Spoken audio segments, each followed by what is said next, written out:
My parents were immigrants. They were aliens. They came here as aliens.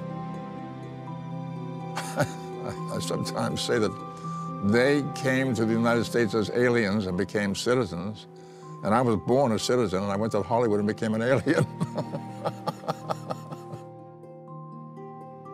I started working when I was about 10 or 11 years old, selling newspapers.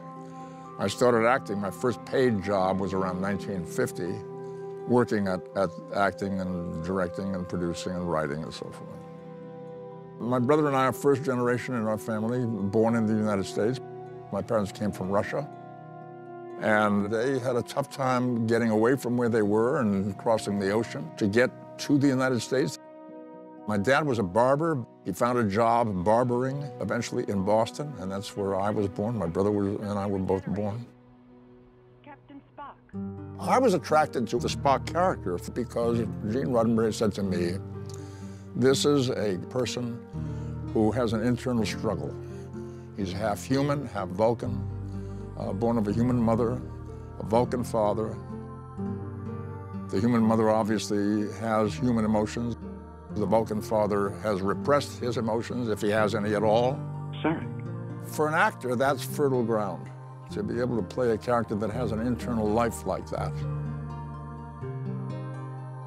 I have been extremely grateful for the whole Star Trek experience.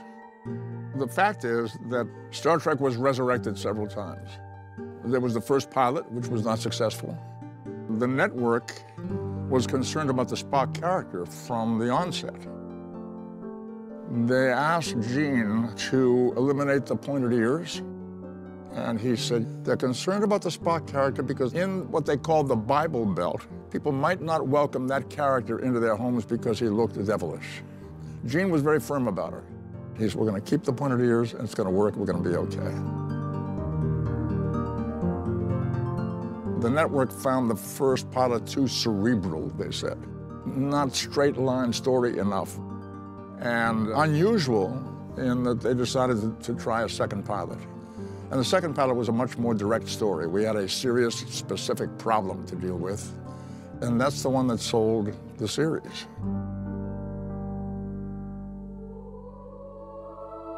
We had a wonderful script by Theodore Sturgeon called Amok Time. We arrive on the planet, and a procession comes out from the city to greet us. I said to the director, I think we should have some kind of a special greeting. Asian people bow to each other. Military people salute each other. I think Vulcans should have some kind of a greeting. And he said, what would you like to do? And I said, how about this? Where it came from was from my childhood, going to synagogue on the high holidays with my family. There's a moment where a group of men get up before the congregation, cover their heads with their prayer shawls, chant a prayer. My father said, don't look. I'm about 8 or 9 years old, so I snuck a peek. And what I saw was these gentlemen out there who were doing the shouting had their hands out towards the congregation like that, both hands. I found out later, this is the shape of the letter Shin in the Hebrew alphabet. The letter Shin is the first letter in the word Shaddai, the name of God. And it turns out they're using a symbol of God's name as they bless the congregation. Well, I survived. I peeked and I survived. But I was so intrigued with that gesture, and I suggested that we do that as Vulcans. Within days after that episode was on the air, I started getting that gesture back on the streets. I get it to this day.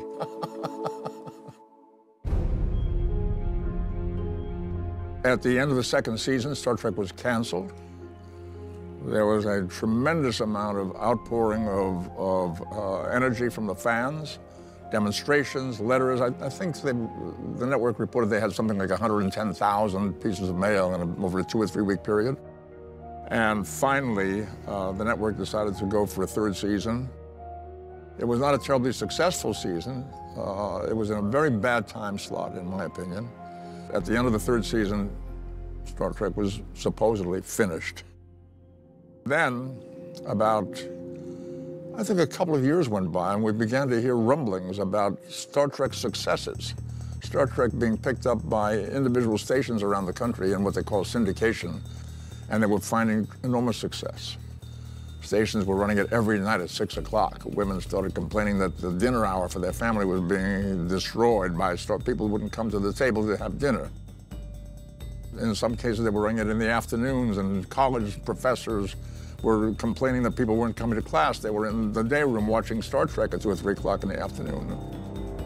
And then the first Star Trek conventions started happening, and they were expecting 300 people, 3,000 showed up. And it got to be a news story about the resurrection of Star Trek. In the 70s, I did a lot of theater work, occasional film, occasional television. And I was on Broadway acting in a play called Equus, Pulitzer Prize-winning play, a wonderful play. And I was having an exciting time doing it when I heard about a movie called Star Wars and what an enormous popularity it had achieved and the success of it. I thought, maybe I'll get a call from Paramount about Star Trek.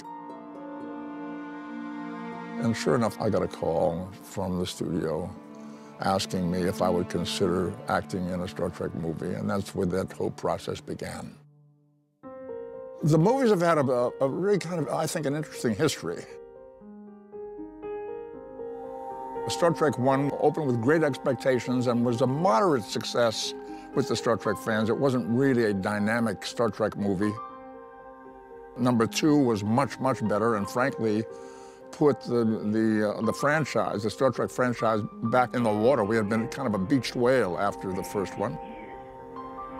Star Trek II was a very powerful story about vengeance, a very human story, if you will, about the battle between Kirk and the adversary, played wonderfully by Ricardo Montalban, who brought so much to that performance.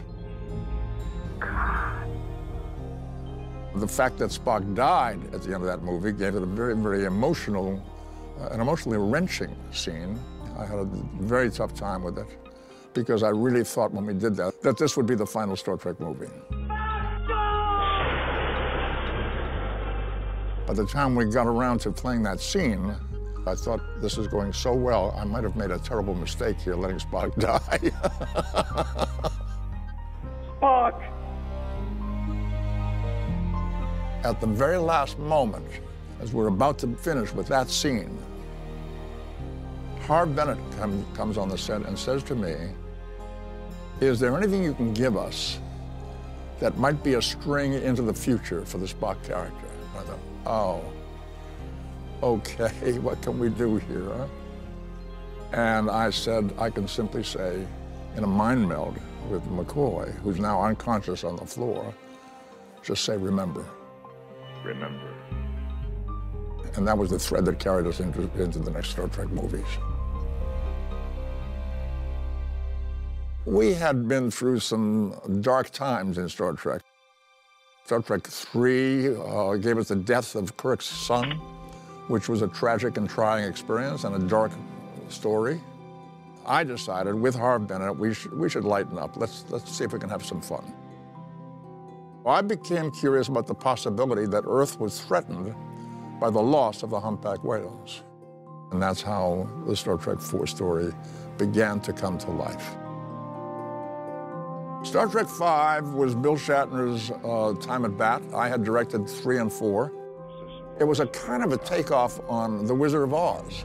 This guy pretending to be God, he wanted the starship, he wanted the Enterprise. Excuse me, I'd just like to ask a question. What does God need with a starship? I thought that was kind of fun. Frank Mancuso was now head of the studio. He contacted me and he said, I'd like, if you could, to make us a final Star Trek movie with the original cast. And that's the way the movie came about. Up until The Next Generation came along and some of those episodes began to be done, I had been in every piece of Star Trek work ever produced. Every episode, both pilots, and all the first 6 films, and even into episodes in The Next Generation. And then I was gone, and I was out of the picture after that. I was comfortable with that. I thought we've had a very good long run. Some difficult times and some questionable times, but by and large, we left behind a pretty good body of work.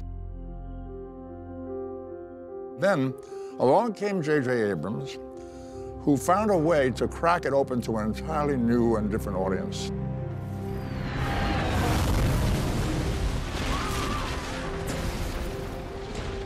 You didn't have to know all about Star Trek. You could come and enjoy this movie as a person who had never seen anything of Star Trek before. All right, let's ride.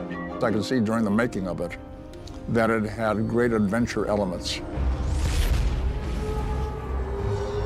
It was extremely cinematic, much more so than what we had been able to do in the first 6 films. J.J. is a wonderful storyteller. He knows how to tell a story. He knows where the drama is. He knows where the humor is. He knows where the adventure is. Captain, we will not fit. We'll fit! We'll fit!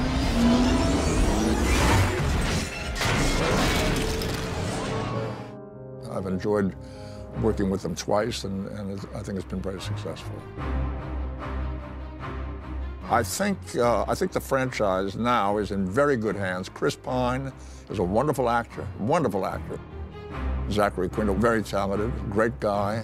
It's in good hands. The franchise is in good hands, and I look forward to seeing what they do with it next. And if they call me, I'll take the phone call.